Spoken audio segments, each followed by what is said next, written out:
Assalamualaikum warahmatullahi wabarakatuh. Alhamdulillah pada kesempatan kali ini Kang Cecep bisa bersilaturahmi ke Kampung Cikubang, Desa Cikubang, Kecamatan Taraju, Kabupaten Tasikmalaya. Yang pada kesempatan kali ini seolah-olah Kang Cecep kenapa kumpul di tempat ini ya Kang? Karena ini menyangkut masalah seorang pemuda yang sampai sekarang yang hilang di Gunung Lumbung yang berada di Kabupaten Garut. Kenapa Kang Cecep sekarang seolah-olah obrolan di tempat ini? Karena Akang kemarin seolah kita wakil dari kota Tasikmalaya yang datang sengaja berziarah ke kesepuhan yang ada di puncak Gunung Lumbung yang berhubungan dengan hilangnya seorang pemuda yang bernama Mahmud Yunus bin Muhyiddin yang sampai sekarang seolah-olah hilang tanpa jejak.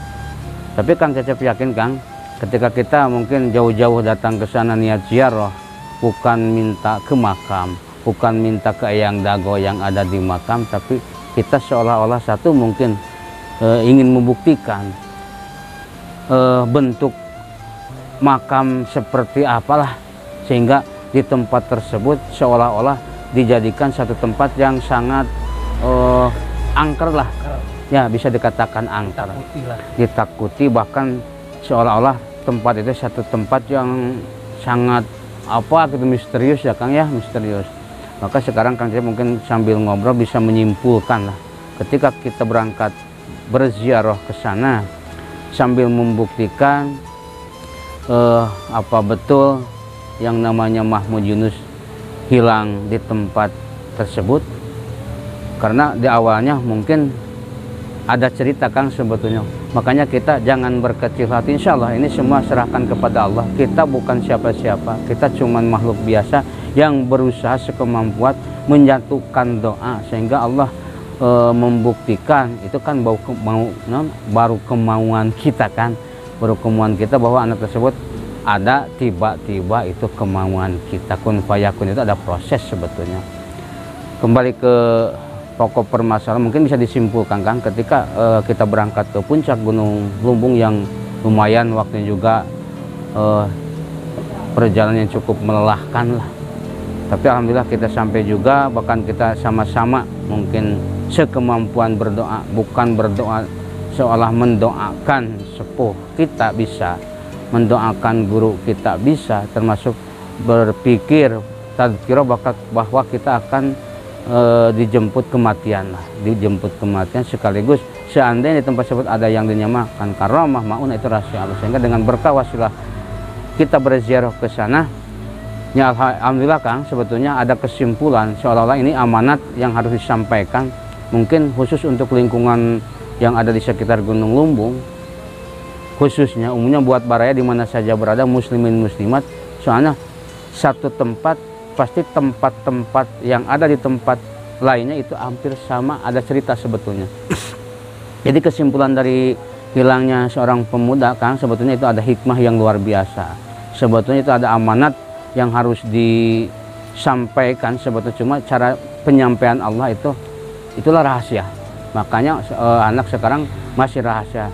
Cuman tafa'ul, kalau tafa'ul nama anak tersebut tafa'ul tabaruk, dia sesuai namanya dengan Nabi Yunus alaihissalam, cerita pasti tidak akan hampir jauh ya, sama tapi tidak sama. Tapi mungkin insya Allah Nabi Yunus juga keluar dari ikannya. Seolah kalau Nabi Yunus mungkin ketika kesal melihat umatnya, kalau anak ini bisa saja kesal karena menyampaikan hak tidak sanggup, mungkin di keluarga, mungkin di lingkungan, terutama di lingkungan Gunung Lumbung yang seolah-olah tempat Gunung Lumbung tersebut dijadikan satu tempat yang disebut perfitnahan, bisa lah perfitnahan. Maka muncullah ketika ada sosok seorang Mahmud, seolah-olah apalagi ketika disebut kuncan itu penjaga yang mengurus makam tersebut, tiba-tiba sudah tidak ada generasi penerusnya, yang muncullah mungkin rahasia Allah ketika ada sosok Mahmud, sosok yang tepat untuk menyampaikan sebetulnya jangan sampai tempat tersebut dijadikan setempat yang mempersekutukan Allah. Kalau dikembalikan kepada ayat Kang, ini seolah-olah wasiat seorang bapak terhadap anaknya sebetulnya. Seolah-olah wasiat Sayyidina Luqman terhadap anaknya. Mungkin Akang juga pernah dengar, ini sering disampaikan mungkin sama ajengan mungkin Kang, bahkan ajengan setempat yang ada di Gunung Lumbung mungkin sering sebetulnya menyampaikan ayat ini. Bismillahirrahmanirrahim. Ya bunayya la tusyrik billah inna syirka la dzulmun adzim. Itu seolah-olah wasiat Luqman berkata kepada anaknya, sekaligus memberi pengetahuan kepadanya, wahai anakku, janganlah mempersekutukan Allah, karena mempersekutukan Allah sebesar-besarnya dosa yang disebutnya dosa yang diampuni susah, itu dosa yang besar bisa dikatakan seperti itu. Seolah-olah wasiat satu orang tua terhadap anaknya. Ini juga sama seolah-olah wasiat Kesepuhan Gunung Lumbung terhadap warga yang ada di sekitar. Jangan sampai tempat ini jadikan tempat yang menduakan Allah. Jangan sampai makam dikeramatkan, minta urusan dunia ke makam kesepuhan. Termasuk kejadian yang pernah katanya warga pernah ada yang hilang. Kalau menurut cerita warga yang ada di lingkup, pernah yang dulu hilang, ternyata dikatakan hilang di puncak Gunung Lumbung, orangnya ada di Sumatera. Pengakuannya cuman potong ayam, darahnya dicampur-campur baju terus dilempar ke Gunung Lumbung di makam tersebut. Otomatis lah pandangan, apalagi sudah kental ke sebuah tempat itu diangkerkan, apalagi ada mitos menyebut nama dago saja, jangan disebut dagoan kan, ini ada sesuatu, itu rekayasa si uka-uka lah. Maka bisa disimpulkan ini sebetulnya ketika kejadian yang pertama, mungkin ketika Baraya pernah lihat yang pertama ada yang anak yang namanya Arifin termasuk ibunya yang tiba-tiba itu bukan settingan, tiba-tiba kerasuki yang mengaku, apalagi yang kepada ibunya mengakunya centring kuning. Ternyata sebetulnya itu ada sangkut paut urusan nenek moyang mungkin yang dulu pernah berhubungan bahkan menjaga Gunung Lumbung tersebut. Ternyata dibuktikan cuma rekayasa. Yang kedua mungkin baru masih ingat yang dekat ini yang mengaku tiba-tiba muncul yang namanya Rohadin. Dia bisa melihat Mahmud kemana, bahkan lari ke sana ke Mekah persis kayak orang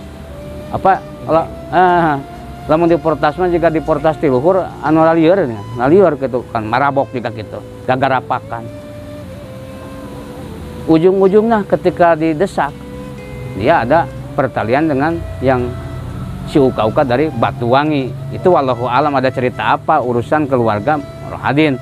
Tiba-tiba yang ketiga kan muncul yang wanita itu yang mengaku dia anak dari Kasepuhan yang menjaga Gunung Batu. Bahkan menurutnya tidak akan bisa ke Gunung Lumbung kalau tidak ada hubungan dengan Gunung Batu. Ternyata ayah anak tersebut ya disebut kuncen, bisa kuncen Gunung Batu yang berhubungan di sana. Ternyata ada ya wujud ujung-ujungnya mengaku Prabu Siliwangi. Masa Prabu Siliwangi minta ketan hitam tumpeng nasi kuning, minta surutu 1 batang, minta kapal api 1 bungkus, kenapa tidak 1 set tanggungnya jarum coklat 1 batang padahal 2 paket kan. Itu kan rekayasa si uka-uka seolah supaya ada generasi-generasi yang seolah-olah meneruskan jejak langkah Kasepuhan-Kasepuhan sehingga Gunung Lumbung selamanya diangkerkan, Gunung Lumbung selamanya dijadikan tempat. Itu rahasia Allah, kembali ke niat masing-masing. Mungkin anak ini kebetulan sikap anak tersebut soleh lah, rajin ibadah.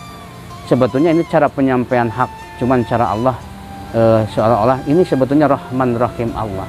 Rahman Rahim Allah. Maka disimpulkan sebetulnya kenapa ada cerita Gunung Batu, Gunung Lumbung, Gunung Wijaya itu sebetulnya betul tidak akan pisah. Tapi kalau sebetulnya itu ibarat Gunung Batu adalah kaki, Gunung Lumbung badan, Gunung Wijaya ya kepala lah. Jadi tidak akan sempurna kalau kita lah manusia tanpa kepala, badan, kaki ada. Uka-uka paling lar gitu kan.